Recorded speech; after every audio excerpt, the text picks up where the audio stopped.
El video de hoy vamos a hablar sobre las enfermedades, especialmente las infecciones de lo que es tracto gastrointestinal, especialmente pues la parte número uno, ya que la parte número dos la vamos a abordar en otro video, ya que son unas bacterias pues que tienen unas características bastante diferentes como tal. ¿Listo? Entonces, pues comprender de que tenemos diferentes tipos de infecciones producidas por diferentes tipos de agentes.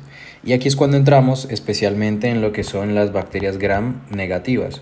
Ya hemos tenido un abordaje un poco más cercano sobre las bacterias gram negativas, especialmente cuando hablamos de Haemophilus influenzae, que es un cocobacilo, o también cuando hablamos un poquito de la Bordetella pertussis, pues que es uno de los diferentes pues, encargados de generar infecciones a nivel de tracto respiratorio. Actualmente estamos hablando principalmente de las gram negativas, porque las gram negativas la mayoría son enterobacterias, y la mayoría de enterobacterias que son gram negativas pues tienen unas características específicas. Y también tenemos otro grupo que no son enterobacterias, pero que tienen la capacidad de generar también algún tipo de daño como tal. Como por ejemplo este circulito de acá son unas que vamos a ver en el capítulo 2, y estas de acá pues que son las que vamos a ver en este video. Entonces inicialmente debemos tener bastante presente la clasificación, que es básicamente de las gram negativas, que estamos hablando de lo que sería un diplococo, un cocobacilo, un bacilo y las coma shaped o oxidasa positivo. Cuando hablamos de las bacilo, vamos a hablar principalmente de si son o no son fermentadoras de lactosa. Entonces, si estamos hablando de que son fermentadoras de lactosa, entonces nos vamos a ir a lo que sería el esquema de listo. Fermentan lactosa. ¿Lo hace de manera rápida o de manera lenta? Si es de manera rápida, vamos a estar hablando principalmente de la E. coli, la Escherichia coli, y pues también otros como puede ser Klebsiella, como es la Klebsiella pneumoniae, o pues el Enterobacter. Si no fermenta la lactosa de manera rápida, sino lenta, pues estaremos hablando de otros tipos de bacterias. Ahora, ¿qué pasa si mi bacteria bacilo gram negativo no fermenta lactosa de por sí? Entonces, si no fermenta lactosa, vamos a hablar de si es oxidasa o no. Entonces, no. Y si hablamos de oxidasa o no, estaremos entrando en una clasificación pues que ya estaremos hablando específicamente de una distinción entre enterobacterias y el resto. ¿Por qué? Porque las pseudomonas, por ejemplo, que estamos viendo en este punto, no son enterobacterias porque son oxidasa positivo. O sea, sí producen oxidasa. Y esto le confiere un hecho de que utilizan, pues, básicamente oxígeno. ¿Sí? Y como utiliza oxígeno, esto principalmente está diciendo de que no son anaerobias, sino que son aerobias. Entonces, las características de las enterobacterias principalmente es que son anaerobias. Por ende, las pseudomonas no clasifican como si fuesen un tipo de enterobacterias, pero pues entra porque tiene un cuadro clínico parecido. Entonces tenemos las que no son oxidasa, que si no son oxidasa positivo, pues ahora vamos a hablar de la producción de un ácido sulfídrico. Este ácido sulfídrico, que es lo que estamos viendo acá, si lo produce pues es Salmonella o Proteus, y si no lo produce puede ser Shigella o Yersinia. ¿Listo? Entonces comprender esa clasificación de manera inicial.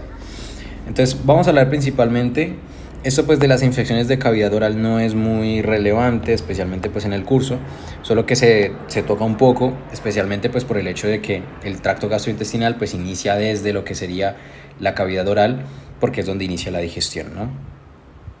Pero pues bueno, importante comprender lo que es la manera en la cual se van a desarrollar los diferentes tipos de infecciones causadas pues por los múltiples agentes, sea Yersinia, sea Shigella, sea Salmonella o sea E. coli. Y acá en esta tabla pues lo resume de manera pues decente. Inicialmente tenemos lo que sería la Salmonella, como por ejemplo, que es una productora de lo que es el ácido sulfídrico. Y principalmente pues tenemos las características como son una fiebre frecuente, un vómito ocasional, una sangre que puede ser tanto acuosa como con sangre. ¿Listo? Diferente por ejemplo a la Shigella que estamos viendo acá, que la Shigella pues tiene también unos síntomas de fiebre frecuente y puede tener una diarrea disentérica, o también puede tener una diarrea pues bastante sanguinolenta como tal. Por ejemplo, tenemos otras dos distinciones como son la Escherichia coli enteroinvasiva o la Escherichia coli enterohemorrágica. Cuando hablamos de Escherichia coli o de la E. coli enteroinvasiva, tenemos lo que sería una fiebre que puede ser o no, es decir, tiende a ser mucho más baja la fiebre, por no decir casi nunca se presenta. Y también tenemos lo que es una diarrea acuosa o muy acuosa, también llamada como una diarrea en agua de arroz. La E. coli enterohemorrágica pues tiene una fiebre que es poco frecuente, no quiere decir de que no suceda, pero pues no es tan frecuente, y que tiene un cuadro clínico específico que inicia una diarrea con agua y termina una diarrea con sangre. Entonces pues bueno, vamos a ir hablando especialmente de estas bacterias, pero no sin antes comprender el hecho de cuándo se considera una infección, ¿listo? Que puede ser o adquirida u oportunista. Aquí es cuando entramos en la distinción de patógenos primarios y patógenos oportunistas. Si estamos hablando de patógenos que son primarios, hacen referencia a que están básicamente en el exterior, o sea, son agentes exógenos y que entran a nuestro cuerpo para producir exclusivamente una infección, es decir, nos afecta. Tenemos lo que sería la Shigella, por ejemplo, la Salmonella o la Yersinia, que ambas son no fermentadoras de lactosa y que, pues, a excepción de lo que es la Salmonella, la Yersinia y la Shigella no son productoras de ácido sulfídrico. Por el contrario, tenemos lo que sería patógenos oportunistas. ¿Listo? Entonces, patógenos oportunistas hacen referencia a aquellos que están en la microbiota, que es normal tenerlos dentro de nuestro cuerpo, pero que por X o Y razón, por una inmunosupresión o por un cambio en el pH o en general en la microbiota como tal, en ese equilibrio que maneja nuestro cuerpo, se puede producir lo que es una proliferación y una oportunidad exclusiva para estos organismos, como por ejemplo puede ser algunas Escherichia coli, algunas Klebsiella pneumoniae, algunos Proteus y pues otras que no vamos a ver en este capítulo. Luego tenemos lo que sería también patógenos primarios que se comparten con patógenos oportunistas, como es la Escherichia coli. La E. coli básicamente tiene la característica de que dependiendo de cuál sea el serotipo o dependiendo de cuál sea la cepa que estamos haciendo referencia de la bacteria, puede ser o microbiota normal o puede ser un agente exógeno, ¿sí? La que está más asociada, la E. coli que está más asociada a enfermedades o diarrea del viajero y demás, es la H157 o 7, que le llaman. Perdón, al revés. Es la O157 H7 que a veces le llaman. ¿Listo? Entonces, comprender básicamente lo que sería esa distinción de cuál o cuál no es principalmente pues lo que generan las infecciones, ¿va? Ahora vamos a pasar a lo que sería como tal las enterobacterias, las características generales, que es que pues pueden tener crecimientos selectivos o no selectivos, es decir, si estamos hablando de cultivos o dentro de un humano, ¿no? Independientemente pueden ser selectivos o no pueden ser selectivos. Fermentan glucosa, algunos fermentan lactosa, como ya vimos, algunos pueden ser catalasa positivos y oxidasa negativos. Oxidasa negativos porque recordemos que habíamos dicho que la mayoría de enterobacterias, por no decir todas, son anaerobias facultativas, es decir, no necesitan oxígeno. Entonces, por ende, son oxidasa negativos. Acá tenemos otras características de que las enterobacterias no forman esporas, porque recordemos que son gram negativos y como son gram negativos, la pared de peptidoglucano es muy bajita, es muy pequeña, muy delgada. Por ende no tienen esa capacidad que tienen las bacterias gram positivas de producir lo que sería unas esporas como tal. Comprender también algo llamado las endotoxinas, que son exclusivas de las gram negativas y que son bastante importantes, especialmente por los diferentes tipos de infecciones y de cuadros que se desarrollan no por el agente, es decir, no por la bacteria en sí, sino más por el hecho de lo que es la toxina que libera la propia bacteria. Acá tenemos lo que es un cultivo nuevo que no habíamos mencionado el agar chocolate, como por ejemplo para la Haemophilus influencer, que tiene los factores X y 5, que pues es específico, ¿no? Que es bastante exigente. Y acá tenemos otro tipo de cultivo que se llama el agar maconqui. Este agar McConkey básicamente son exclusivamente para identificar las bacterias gram negativas. ¿Listo? Entonces, si no crece, es porque no es una gram negativa. Y si crece, va a tener dos opciones. O puede fermentar lactosa o no puede fermentar lactosa. Si no fermenta lactosa, se va a ver transparente. Y si fermenta lactosa, se va a ver como, pues, de un color como tal, ¿no? Rosadito más o menos. ¿Quiénes no fermentan lactosa? Ya dijimos que la Yersinia, la Shigella, la Salmonella y el Proteus no fermentan lactosa. ¿Quién sí forma lactosa? La E. coli principalmente, ¿sí? La Enterobacter, la Klebsiella, sí producen, pues como tal, pues lactosa. Entonces comprender de que esto es muy importante para el diagnóstico más adelante que lo hablemos. Acá tenemos lo que sería principalmente diferentes tipos de los como tal, esos factores de virulencia que son y principalmente muy importantes. Entonces comprendamos algo que es esto que estamos viendo acá, que es bastante importante, que es cuando hablamos de la endotoxina, ¿sí? La endotoxina, ya habíamos dicho que es exclusiva de las gram negativas. Y la endotoxina, como su nombre lo dice, endo de dentro, básicamente funciona de esta manera, como estamos viendo acá. Tenemos lo que sería este rectángulo como color anaranjado, que está en la parte interna. Le sigue lo que es como una especie de rombo ahí todo raro, que es el polisacárido. Y luego tenemos lo que sería el antígeno O, que es ese óvalo azulito que está más hacia la superficie.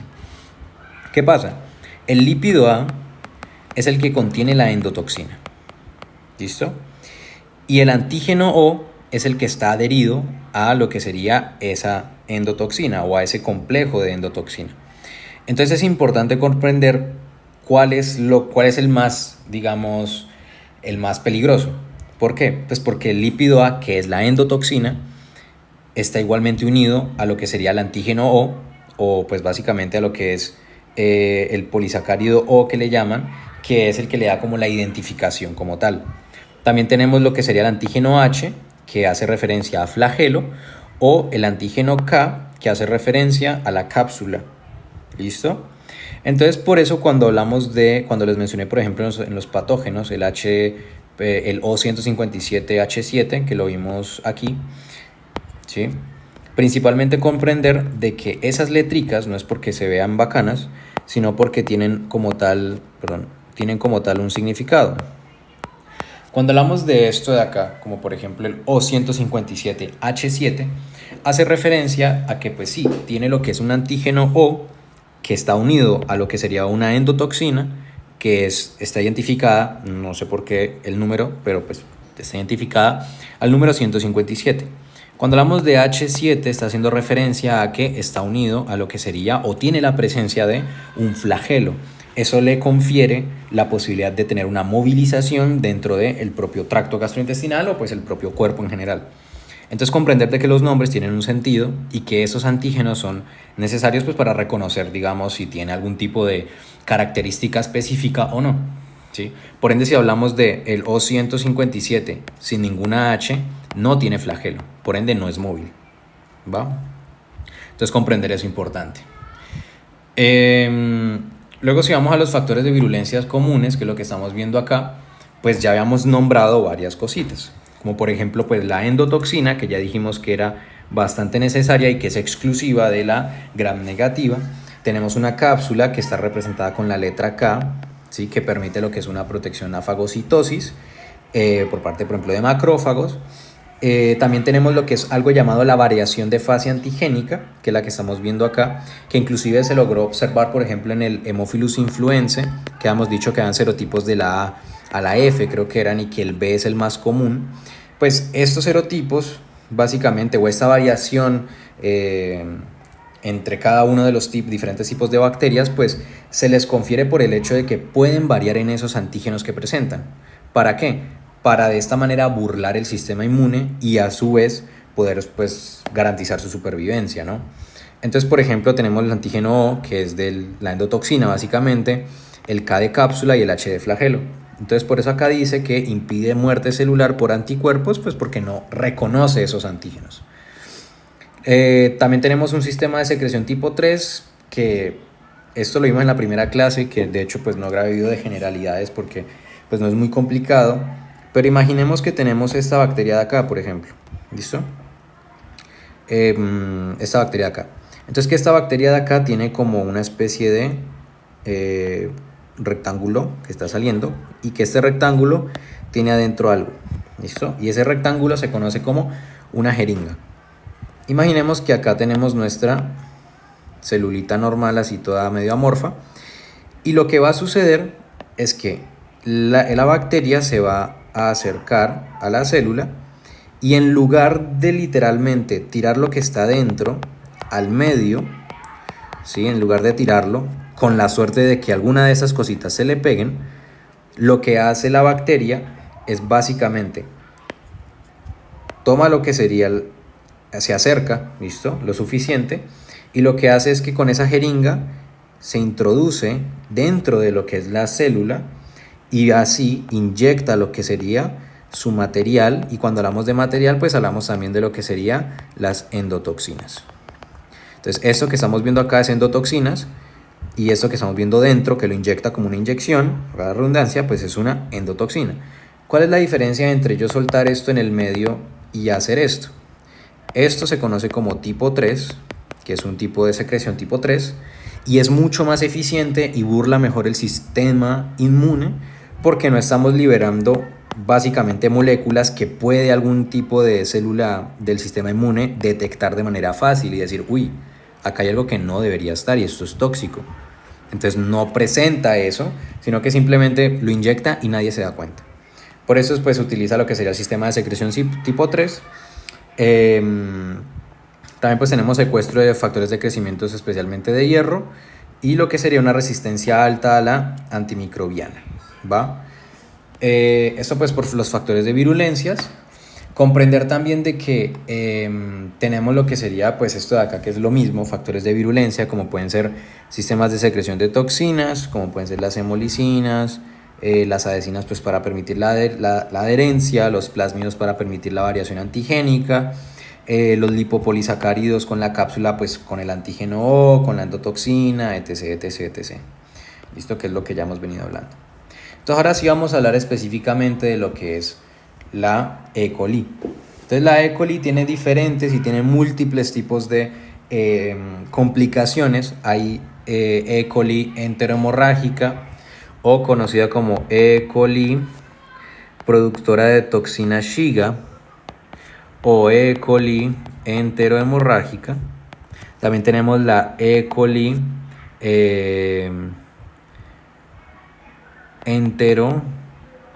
¿cómo es que se llamaba? Creo que se llamaba como E. coli antigénica, o E. coli toxigénica, enterotoxigénica, que es esta, la E. coli enterotoxigénica.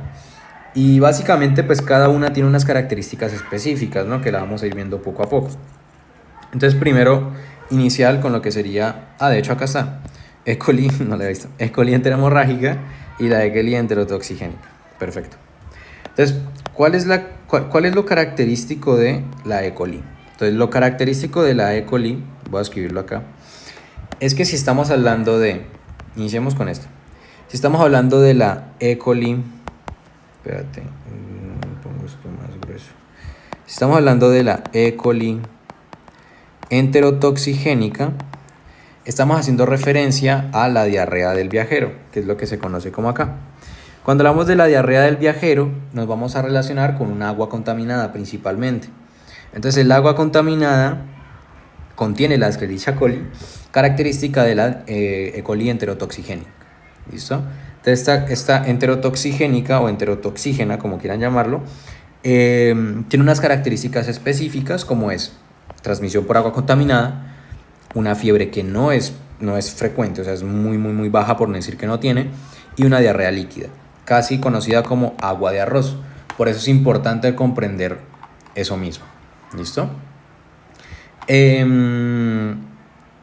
Luego ya pasaríamos a lo que es la E. coli enterohemorrágica, o E. coli productora de toxina Shiga, que cuando hablamos de la toxina Shiga, que es la que estamos viendo acá, es una toxina muy importante porque puede producir algo conocido como el SHU, que es el síndrome hemolítico urémico. Este síndrome hemolítico urémico, como su nombre lo dice, básicamente pues es una hemólisis como tal, entonces va a producir una trombocitopenia y por ende una anemia. Por ende, las características son lo mismo. Puede transmitirse por una carne de res más que todo, o sea, por hamburguesas contaminadas. Puede producir lo que es una diarrea, pues que no necesariamente tiene que tener sangre, a no ser de que pues ocurra el SHU, que ya se vuelve un poco más potente. Tiene una fiebre poco frecuente y principalmente comprender de que están relacionadas con la toxina Shiga y que esto que estamos viendo acá, que es la O157H7, pues es una de las diferentes tipos de E. coli que son pues principalmente conocidas por producir este tipo de afección como tal. Entonces comprender de que principalmente producen las gastroenteritis, pero también tenemos otros cuadros clínicos característicos como pueden ser una infección de tracto urinario, una bacteremia, una sepsis. Cuando hablamos de infección del tracto urinario puede ser, por ejemplo, de que tenemos acá nuestra vejiga, acá tenemos lo que sería, si estamos hablando del hombre, acá tenemos lo que sería el recto, y lo que puede producir es que haya una infección a nivel de lo que es el recto y por la cercanía de estas dos estructuras anatómicamente hablando haya un traspaso o una movilización de la bacteria desde el recto hacia lo que sería la vejiga y por ende pues ocurre lo que es una infección del tracto urinario como tal, sea superior o sea inferior. Una bacteremia pues que pasa en sangre como puede ser el síndrome hemolítico urémico o una sepsis como tal, ¿va? Entonces, acá tenemos lo que serían las diferentes características o diferentes caminos que puede tomar la gastroenteritis, perdón, la E. coli. Puede producir inicialmente una gastroenteritis, que ya la nombramos, ¿listo? Puede producir el SHU, que es el síndrome hemolítico urémico, y también puede producir unas infecciones exógenas a nivel de tracto gastrointestinal, como puede ser una infección de tracto urinario, una peritonitis, meningitis o septicemia. Cuando hablamos de las infecciones que están dentro del tracto gastrointestinal, estamos hablando de un intestino delgado y grueso.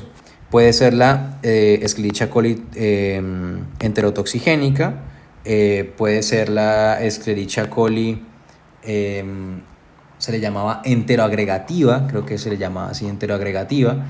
También tenemos la enteropatógena, enteroagregativa, enteropatógena, la Escherichia coli productora de toxina Shiga y la Escherichia coli que se conoce como Escherichia coli enteroinvasiva, que es esta de acá.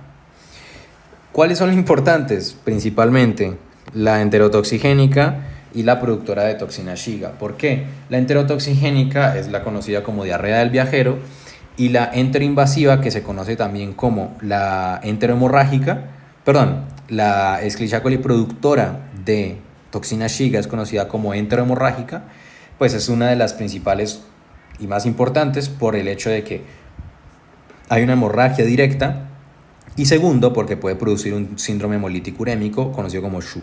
¿Listo? Entonces cuando hablamos del síndrome hemolítico urémico es producida por la toxina Shiga y eso es muy importante porque hay una gran diferencia entre la infección por toxinas e infección por el propio agente. Cuando hablamos de una infección por el propio agente, vamos a estar haciendo referencia a lo que es cuando la bacteria entra en la propia célula y genera daños. Diferente a cuando la bacteria produce toxinas y esas toxinas son las que entran en las diferentes células y producen el daño. En el caso de la diarrea del viajero conocido, no es producida por una toxina sino por la propia bacteria, pero diferente a lo que sería esto de acá, que es el síndrome hemolítico urémico, o también pues la propia Escherichia coli productora de toxina Shiga, que también se conoce como la enterohemorrágica, pues básicamente es producida más que todo o es secundaria a una infección por toxinas, ¿listo? Una intoxicación como tal.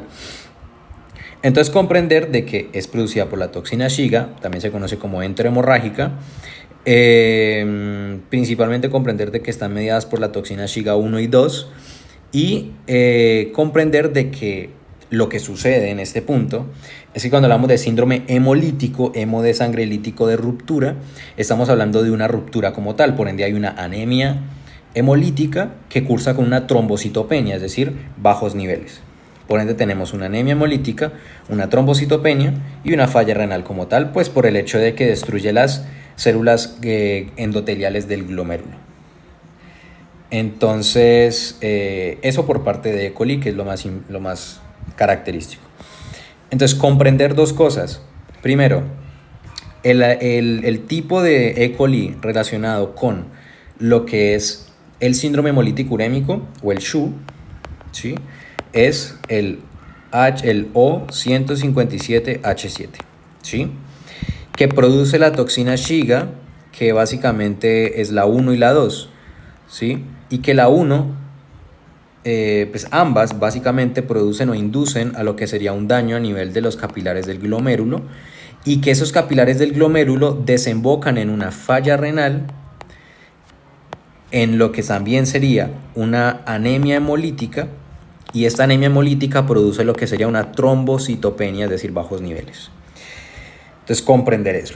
¿Listo? Ya pasaríamos a salmonela, que salmonela pues es algo más característico, que la salmonela tiene lo que son características específicas. Tenemos lo que sería la salmonela en reservorios humanos, como es la salmonela TIFI o TIFI, como quieran llamarle, y para TIFI o para TIFI, que son las que se encuentran en reservorios humanos. Comprender de que la salmonela, hay diferentes variantes, como puede ser la enteriditis y otras más, pero comprender de que la salmonela, recordemos, no fermentan lactosa. ¿Por qué? Porque si recordamos eso, tenemos los bacilos, los cocobacilos, los diplococos. En los cocos-bacilos, el Haemophilus influenzae, el Bordetella pertussis, y acá en los bacilos teníamos los que sí fermentaban lactosa y los que no fermentaban. En los que sí estaba la E. coli de manera rápida, ¿sí? Y los que no estaban los productores de oxidasa, y aparte de eso los productores de ácido sulfídrico. En los que producen ácido sulfídrico teníamos los que sí lo producían, como era la salmonela o el proteus. En el caso de la salmonela produce ese ácido sulfídrico. Entonces, ¿qué sucede? Lo que sucede básicamente es que en el caso de la salmonela afecta a los enterocitos y las células M de las placas de Peyer en el intestino delgado, ¿sí? Y cuando hablamos de que entra y afecta, es porque no genera una toxina como tal, sino que en sí genera un daño en la propia célula. Por ende, se replican lo que son las vacuolas endocíticas. Y importante comprender de que pues, pueden ser transportadas por células inmunitarias y producir una hepatoesplenomegalia como tal. Pero comprender importantes son los cuadros clínicos que tiene. ¿Por qué? Porque tenemos lo que sería una gastroenteritis que pues, se puede limitar a sí mismo. Podemos tener lo que sería una disentería, una perforación intestinal con peritonitis, una artritis, neumonía o meningitis, y algo que se llama el signo de Faguet, que básicamente es cuando tenemos una bradicardia y una temperatura más de 38 grados centígrados. Pero entonces, ¿qué es lo importante o cuáles son las características que tiene lo que es pues lo que sería la bacteria como tal, la salmonela? Entonces, comprender de que la salmonela puede, digamos, dividirse su cuadro clínico se puede dividir en varios, es decir, podemos tener una gastroenteritis, ¿sí? Podemos tener una fiebre tifoidea y podemos tener diferentes más, como bacteremias, sepsias y demás, ¿no? Pero es importante enfatizarlo en la gastroenteritis y la fiebre tifoidea, ¿sí? La gastroenteritis, ¿cómo cursa? La gastroenteritis cursa por, primero, transmisión principalmente por aves de corral, ¿listo? Produce lo que son náuseas, vómitos y fiebre alta, y puede tener una diarrea líquida o con sangre, ¿va? Entonces, ¿cuál es la diferencia entre la E. coli, sea una E. coli productora de toxina Shiga o una E. coli de diarrea del viajero, a una salmonela? Que ambas pueden producir diarrea, ¿sí? Especialmente la productora de toxina Shiga puede producir una diarrea con sangre, y la salmonela también puede producir una diarrea con sangre. Pero entonces, ¿cuál es la diferencia entre una y otra? La diferencia entre una y otra es que la salmonela tiende a cursar con una fiebre mucho más frecuente, uno, y dos, también tiende a que esta fiebre sea mucho más alta que la propia E. coli, ¿sí? Y también pues denotar las vías de transmisión, es decir, si mi paciente llega con fiebre y llega con diarrea con sangre, pues yo puedo decir o es una o es otra, ¿no? Pero si me puede contar y hago un poquito más de lo que sería un poquito más de preguntas claves en lo que es la entrevista al paciente, me puede decir, no, que es que me comí un pollo, me comí, yo qué sé, un pollo frito, un sándwich de pollo, etc, etc, o estuve con aves de corral o algo así relacionado con aves, pues yo puedo dirigir un poco más el diagnóstico a lo que sería salmonela versus si me dice no, que es que tomé agua porque estaba viajando o no, que es que me comí una hamburguesa, etc, ¿no? Entonces, principalmente eso. Listo. Entonces, comprender de que la fiebre tifoidea produce mialgia, cefalea, anorexia, que puede ser muy parecido, por ejemplo, a tuberculosis, puede producir diarrea o constipación, pero lo importante es comprender de que tiene una fiebre persistente y progresiva y que hay un exantema o un rash que es maculopapular en el tronco y lo que sería de color salmón, que es lo que estamos viendo, por ejemplo, en esta foto. Tenemos un rash característico y pues eso, sí, principalmente. Sobre la salmonela, pues no hay nada más importante, la verdad, que se sepa, no hay nada más. Pero bueno, entonces pasemos a lo que sería la Shigella. Entonces la Shigella, que es la que estamos viendo acá, la Shigella tiene algo más característico que pues se suena a lo que es la toxina Shiga, y por ahí de hecho tiene su nombre, y comprender de que no fermentan lactosa, porque recordemos el cuadrito, no fermentan lactosa porque están al lado izquierdo, y básicamente comprender también de que hay un, o sea, por acá creo que está escrito, sí. Este de acá, que es la Shigella dysenteriae, ¿sí? Es el principal causante grave en el caso de lo que es Shigella. Entonces, si estamos hablando del dysenteriae, básicamente, principalmente este tipo es el más peligroso dentro de las Shigellas como tal. Comprender que es una variante de la E. coli y que pues afecta principalmente a menores de 5 años, pero también están relacionadas con lo que son comunidades o agrupaciones que están muy juntas. Por eso tenemos brotes en preescolares, porque listo, afecta a menores de 5 años y a su vez en lugares en los cuales todo el mundo está un poco más compartiendo como tal. Pasamos a lo que es, digamos, los factores de virulencia que tiene, ¿sí? Pues atraviesan las células M de lo que es las placas de Meyer. Tenemos también pues lo que son apoptosis como tal, una inflamación, una invasión de células epiteliales, y comprender principalmente de que tenemos lo que es la toxina Shiga, ¿sí? Y que esta toxina Shiga, como su nombre lo dice, puede producir de nuevo el SHU. El SHU, pues el síndrome hemolítico urémico, que es lo que estamos viendo acá, y es producido también por Shigella. Tenemos lo que sería de una diarrea desde leve a severa, puede tener fiebre, cefalea, vómito, diarrea enteriforme, convulsiones. Y la diferencia entonces entre Shigella, cómo produce la gastroenteritis de Shigella, es el hecho de que primero puede ser más que todo por agua contaminada y segundo por lo que sería lo que son en campañas militares, en colegios, en preescolares, porque atacan principalmente a los niños menores de 5 años y de hecho acá está transmitida en familias de campos de refugiados, pues por el hecho de estar todos muy cercas uno del otro, más conglomerados, ¿no? Tenemos la producción de lo que sería el SHU, que es el síndrome hemolítico urémico, producida por la toxina Shiga, y lo diferente es que en Shigella se observa lo que es las heces con moco o con pus, ¿listo? Entonces, ya tenemos 3 diferencias como tal entre los 3 diferentes tipos de agentes que hemos visto. Si es E. coli, la característica es que no presenta fiebre de manera recurrente. De la salmonela es que es más por aves y presenta fiebre de manera recurrente. La diferencia con Shigella es que están más en lugares conglomerados, segundo está más relacionado con aguas contaminadas y que produce una fiebre alta y unas heces con pus, ¿sí? Y sangre también, ¿no? Pero pues el detalle es el pus, que es diferente. También produce fiebre claramente, pero pues no es un agente o no es un factor diferencial de los otros. Luego tenemos la Yersinia para finalizar, que la Yersinia pues es bastante sencilla en el sentido de que pues es algo que conocemos por el hecho de que pues la Yersinia es lo que se conoce como la peste negra o la Yersinia pestis, sí, que produce la peste. Y este está más relacionado con alimentos como el cerdo, con alimentos más, sí, como carnes crudas que no están como tal bien cocidas o bien tratadas, ¿sí?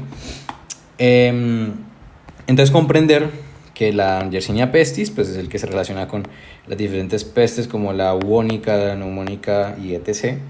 Y también que pues tenemos una Yersinia enterocolítica que puede producir la gastroenteritis, que es la más común, ¿no? Se puede transmitir por agua contaminada o por comida, ¿no? Entonces, acá tenemos lo que sería básicamente lo que es la Yersinia, ¿listo? Y tenemos lo que sería una enfermedad gastrointestinal o una peste. Diferencia entre una y otra básicamente pues son los síntomas que producen y la patogenia como ocurre también, pero pues eso no es muy importante en el sentido de que nos hayan como tal dicho, ¿no?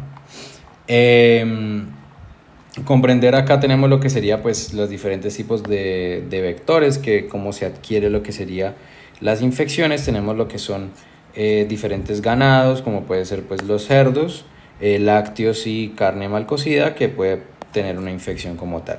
Puede ser fecal oral o por transfusión, y pues acá tenemos más imágenes que puede producir la Yersinia como tal. Tenemos lo que sería, pues sí, un dolor abdominal, disentería, poliartritis reactiva secundaria a lo que sería una Yersinia.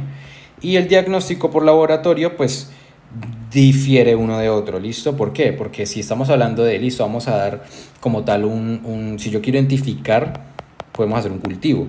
¿Un cultivo de qué?